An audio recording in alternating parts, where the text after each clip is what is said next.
Many people put their heart and soul into starting a business, and this past year, that effort was met by pandemic-forced closures. In tonight's Eye on KELOLAND, Sarah McDonald takes us to Yankton, where the community is coming together to help businesses move forward following a challenging year. Chris Hunoff is the owner of the Boathouse in Yankton.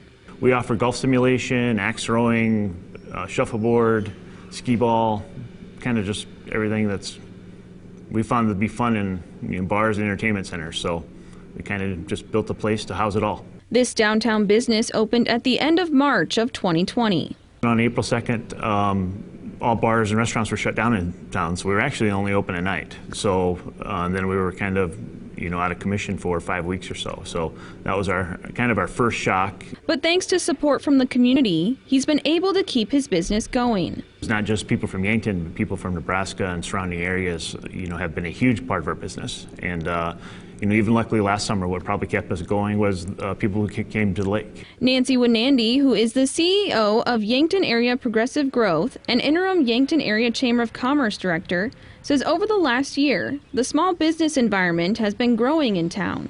While the pandemic has been a challenge for a lot of communities, for some reason here in Yankton, with our local citizens really supporting local business, it's given the community an opportunity to open up some new businesses that really help, whether it be in the recreational market, retail, or food and beverage. Another business that just opened up?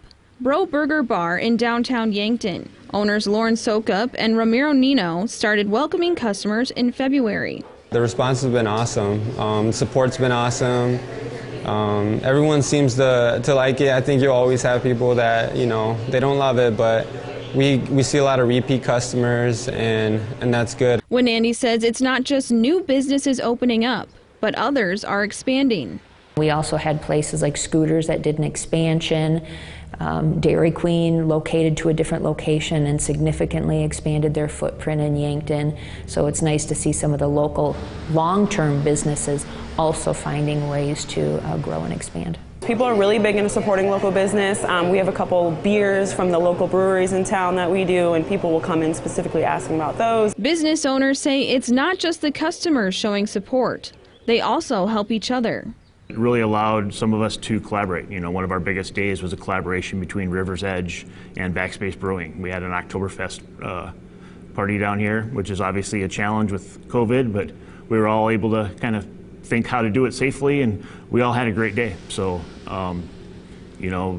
I look forward to more events like that. I've actually talked to Empower, it's a local gym here, about doing some collaborative things with them, and we've spoke with both of the breweries in town about doing things with them, so we're always looking to get together in some way. Something these businesses are glad to be a part of. I think it's awesome. I think everyone supports everyone. We're really happy to be a part of it. Both Lauren and I, we grew up in this area, and so for us, it's extra special. It really shows that we have the support, and that Yankton's ready for these types of businesses, whether it's the boutiques or the restaurants, and I think it shows that the organizations around us work. With Eye on KELOLAND, I'm Sarah McDonald. And Winandy says that the stores remain optimistic going into the summer, but does understand that there are some businesses still facing challenges.